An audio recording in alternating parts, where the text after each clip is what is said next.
So today we have another super exciting topic, and no further ado, let's just dive in. So today we're gonna talk about storytelling with backgrounds, props, especially in phone photography. And this is one of the topics that we cover like more deeply in our other courses, where especially the beginner course and then the advanced courses. But again, like here we just have like a little introduction with backgrounds and props, especially dedicated to phone photography and what you can use when you only have your phone to photograph. So this is just like a super brief overview with some of the important basics, but I hope this is useful and you enjoy it. So let's talk about storytelling first of all. And first of all, storytelling photography is an image that captures a moment with tension, inspiration, and emotions.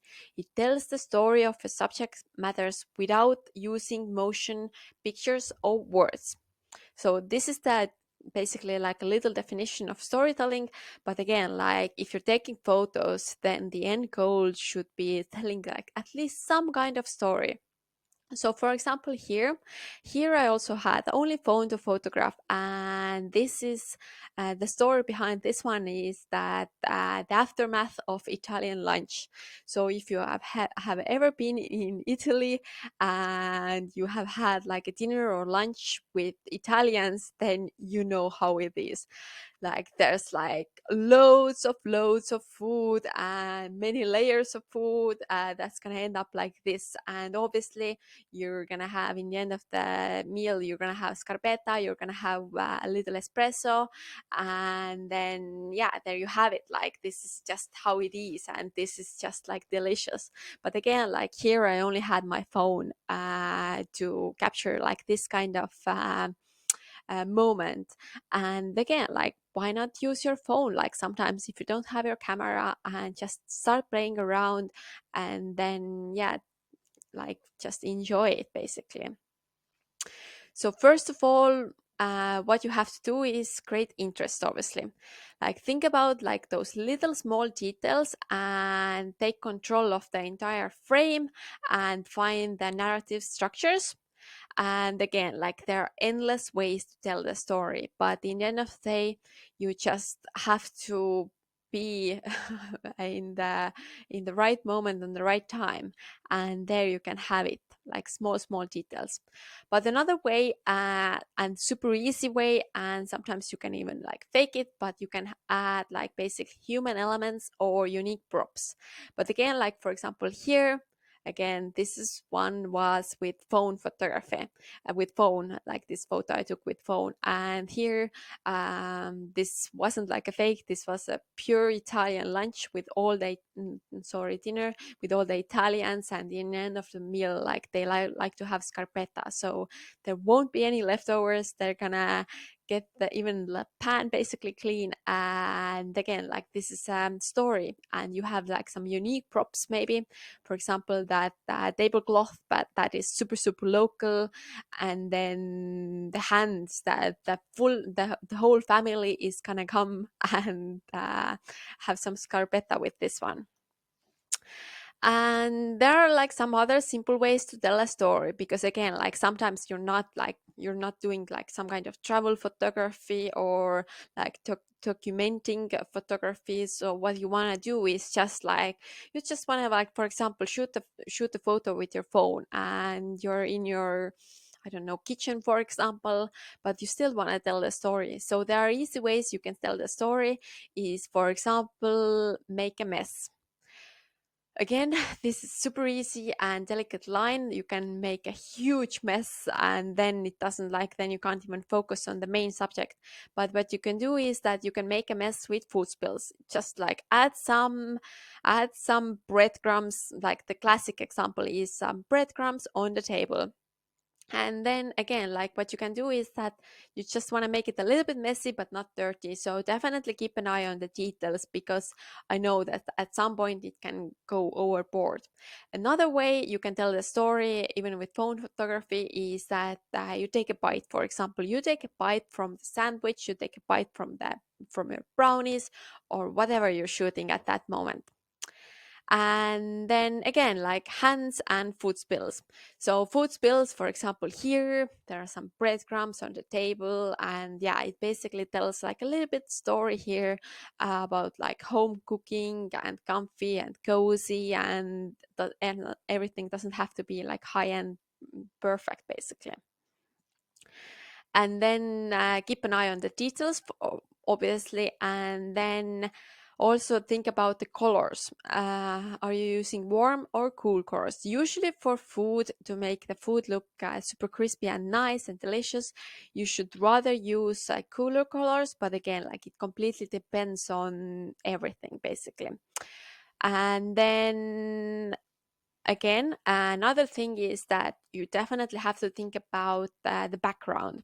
The easiest way that you can have your background is just look around at your home. Like sometimes I have even used it that sometimes I shoot, I don't know, food on the, for example, bathroom floor or something, especially when I'm traveling and I'm not in my studio. Then especially with phone photography, like sometimes you just have to go creative. You have to, I don't know, like choose some kind of chopping board or some kind of shirt or whatever, because basically what you have to have is the background of the food have to be neutral. So neutral colors are white, black, brown, and gray. And when you have like this kind of background, then the food can shine basically. When you have the neutral colors as a background, especially when they have like some kind of texture, then it's like even more perfect. But it doesn't, you don't have to like overthink it. Like there are like some super creative solutions that you can use for your background. For example, I have used like floor tiles or whatever, because again, like with phone photography, it's similar to the one when you're shooting with your camera, is that basically you have to have neutral colors, so that the phone food, which is like the hero, can shine. And again, like look for some kind of rustic and interesting textures. And again, like in our beginner photography course, there we dive deep into all the backgrounds, like how to make your own backgrounds, how to choose them. Then we will like dive deep into the color wheel and everything. But here we just have like a super small introduction, because even with phone you have to think about the backgrounds. For example, you go to the cafe, you see like the table is super nice, or maybe like even like the tablecloth is not nice, but the table under the tablecloth is nice, or something like this. So be creative when you look for your backgrounds. And then again, like work with things that you already have, and then yeah, then you can make the most out of it.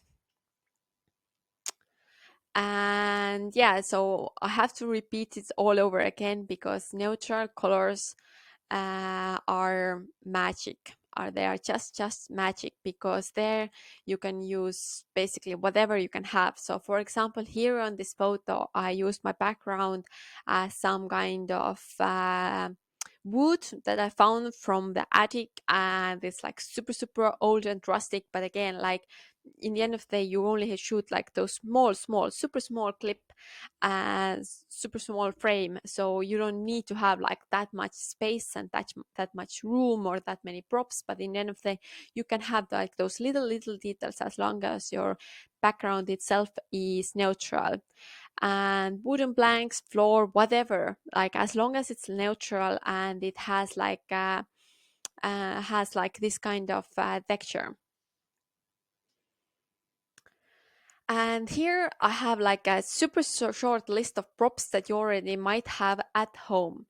Especially when you're just shooting with your phone, then sometimes you want to create some more interest, or want to create some more story with those little props. For example, newspaper, books, bracelets, paper, strings, jars, bottles.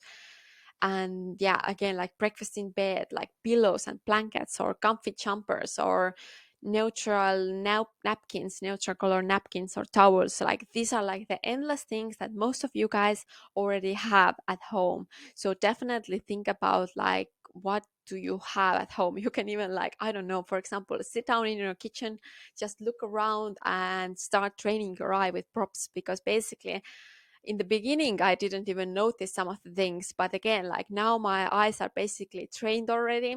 So even if I go to the cafes, I know it sounds like super weird, but I know that I'm not the only one, because many food photographers have like this kind of thing that your eye is basically already trained to look for props. So basically if you go to the restaurants, you just like look at like the tableware, you look at the spoons, like you're just like always like looking for some kind of props. And I know it sounds super weird, but that's where sometimes my mind is when I go out for dinner with my friends. But it's just like I just look at the props or look at the tableware, because again, like you're always looking for something interesting here.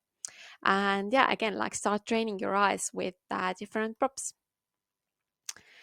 And another example that I always like to compare is that food styling is a little bit like makeup. It completely depends on the personality, depends on the stylist, basically, because you, as a food stylist, like when you style the food for the camera, then yeah, you can choose how much makeup you put on. Like you can only put on one little flower. You can go crazy. You can add like crazy amount of details. But for me personally, I like to keep it as neutral, as natural and neutral, and as simple as possible.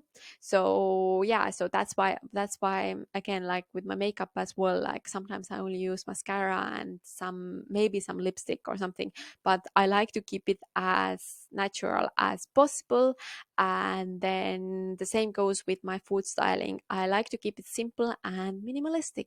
So now it's up to you. What do you prefer? Because again, like you can have completely other different style. You don't have to rely on my style completely. And then again, like limited solutions bring you out of your comfort zone. So that's especially in the beginning. I was like, okay, I'm not gonna buy like crazy amount of props. I'm just gonna work with whatever I have and see how it is. Because I remember I bought like some kind of props that I was like, oh, this is gonna look like super good on the photos, but then in the end of the day, it didn't. So that's why sometimes I even like lend some props, because there are like some basic props that I always use, but some props are like, I don't know, I need it for some kind of client for a certain amount of time. So that's why you don't have to like spend crazy amount of money on props, because in the end of the day, like the food have to shine. Like props can tell just a little bit more story. Thank you for watching. I hope this was useful, and we will see you in the next one.